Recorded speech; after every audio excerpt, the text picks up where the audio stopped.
Ngayong araw guys, nandito nga kami ngayon sa peryahan. Grabe guys, napaka-enjoy dito at napakaraming ang tao. Napakarami ring rides na pwedeng masakyan dito guys. Fiesta kasi ngayon dito sa Borongan City, kaya naman guys, isamahan nyo na naman kami sa ating mga gagawing adventure. Let's go!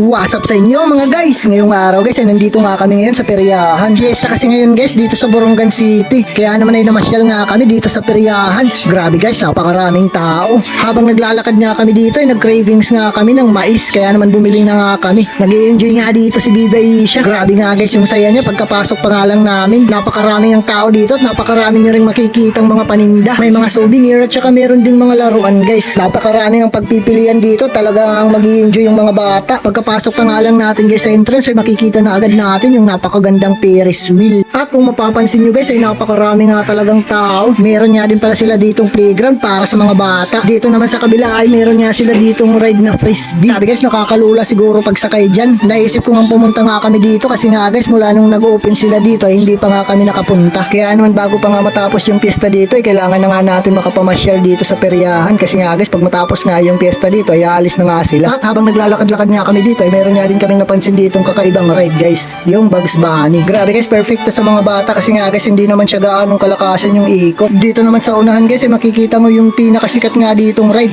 yung Vikings. Ito nga yung pinag-uusapan ng lahat guys kasi nga guys napakasaya nga sumakay dito sa Vikings. Grabe guys, napakasulit talaga ng pamamasyal natin. At meron nga din pala sila dito guys, horror train. Nakakatawa siguro sumakay dyan guys kasi nga guys horror train. At dito naman sa kabila guys ay meron nga din sila ditong tinatawag na octopus. Grabe guys, napakaganda nga, mukhang ang octopus. Habang nagbibideo nga ako ay napansin ko nga na naman dito itong Vikings. Napakalakas ng sigawan ng mga sumasakay dito. At habang nagsisigawan nga sila sa kakasakay ng Vikings ay kami naman dito nila Biba Isha ay tamang selfie lang dito sa may gitli. Tingnan nyo naman yung ngiti ni Biba Isha guys, nag-i-enjoy nga siya. Baka Biba Isha yarn. Napakarami ang mga tao na gustong sumakay sa mga rides kasi nga guys once in a year lang naman to. Napakasaya talaga pag piyesta dito sa Borongan kasi nga guys napakaraming tao kahit saan at napakarami din mga event. At nagkaroon nga din pala sila dito ng napakasikat na tinatawag nilang dasig. Grabe guys, napakasikat talaga ng dasig kasi nga guys dinadayo yan ng mga tao mula sa iba't ibang mga lugar. At balik nga na naman tayo dito sa peryahan at habang nanonood nga kami ng mga rides ay tingnan nyo naman yung octopus guys. Grabe, paikot-ikot na nga siya guys. Hello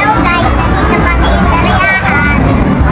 At meron nga din pala sila ditong mga iba't ibang mga pakulo guys. Napakarami nyo ang pagpipili ang mga laro dito sa peryahan at isa na nga dito yung hinahagis na coins. Kaya naman nagpunta nga kami dito ni Biba Isha para mag-try kung manalo nga ba kami. Grabe guys, mukha kasing napaka-enjoy ng larong ito kaya naman guys ay nag-try na nga kami. Yung misis ko nga yung unang tumira, grabe guys, di nga siya nanalo. At nung si Biba Isha na nga guys yung tumira ay grabe guys, pasok dun sa basket na lalagyan nila ng coins. At habang naglalakad na nga kami dito ay meron nga kami ditong nakitang baril-barilan guys. Grabe guys, napakasaya sigurong maglaro dyan kasi nga guys napakalapit lang nung target. Dito na nga muna kami nagtambay sa taas at nakita nga namin itong dart balloon. Grabe guys, paborito ko tong laro noon nung bata pa ako. Nung tumitira nga ako dun sa dart balloon ay palagi nga akong may panalong chichirya. Grabe guys, napakasulit talaga ng pagpunta namin dito sa peryahan. Napakarami yung makikitang mga rides at napakarami ding tao. Napaka-enjoy talaga guys. At dito nga guys ay naisip-isip na nga namin na maglakad na nga papunta doon sa may entrance kasi nga guys uuwi na nga kami. Habang naglalakad na nga kami papunta doon sa may entrance ay nakita nga namin itong bingo. Napakasaya sigurong magbingo dito guys kasi nga guys napakalaki ng price nila. At ayun na nga guys yung mga numero na binubula nila. Tingnan nyo naman guys, napakarami ang nagbibingo at naglalaro dito at isa na nga dito si tatay. At nasayang nga na naman namin ng 3 minuto ng oras nyo. So that's all for today's video. Bye! Love you all.